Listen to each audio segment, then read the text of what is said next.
گەربێت و نەقشی و قادری دەرکەین وەڵاهی ئەگەر نەقشی و قادری دەرکەین ینی ئەوەی کە ئێستا هەیە لە ئارادا دەگوزارێ وەڵاهی ئومەتی ئیسلامی عەقیدەی پاک دەبێتەوە. ئەم قسەی زۆر قورسە من دەیکەم بەڵام بەخوا دەیکەم و لەخوا نەبێ لە کەس نادرسم. خوا عیب ناکەی بەم ڕەمەزانە خەڵکی مەشغوڵەکەیت. شەیطان بە شەیطانی خۆی لە ڕەمەزانە ئەبەسرێتەوە بەڵام تۆ زبانی خۆتی پێ ناگیرێت.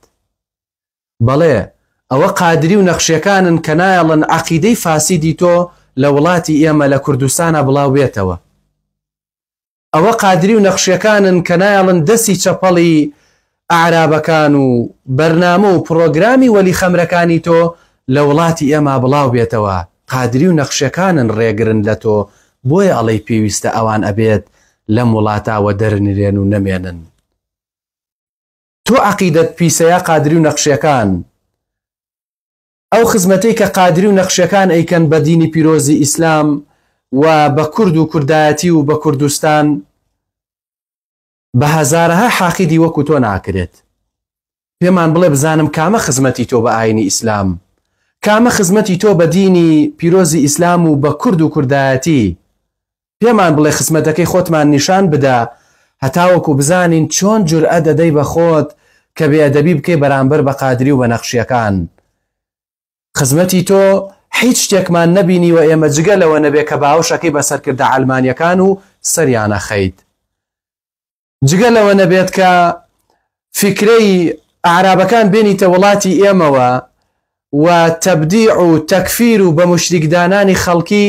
جگە لەمە چه خزمەتێکی تر هەیە بە وڵاتی ئێمە؟ چه خزمەتێکی هەیە بە کوردستانی ئێمە؟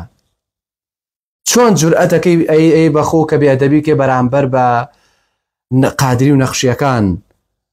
ئەوە قادری و نەخشیەکانن کە وەکو خانەقای بیارە و تەکی کاگەحمەوی شێخ و مزگەوتی مەولانا و بە سەدان خانەقا و تەکیی تر کە توانیویانە خزمەت بکەن بە ئاینی ئیسلام و بە کورد و کوردایەتی و بە فەقیر و بە هەژار و بە نەدارەکان.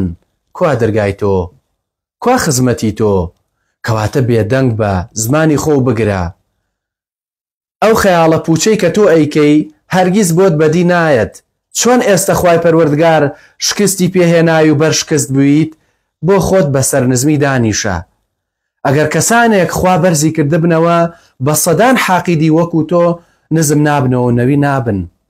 ئەزانی ئەم خەیاڵە پوچەی تۆ وەکو چی وایە؟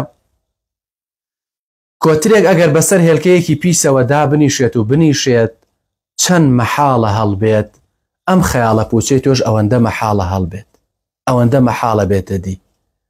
وێ من داواکەم لە شێخانی طریقەت و لە مامۆسایانی ئاینی بەڕێز عەقیدە پاک ئەمە لە تۆ قبوڵ نەکەن.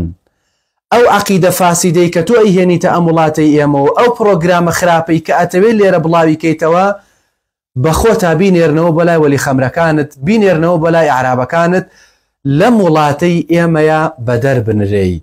پێویستە تۆ بەدەر بنرێی نەک قادری و نەخشیەکان.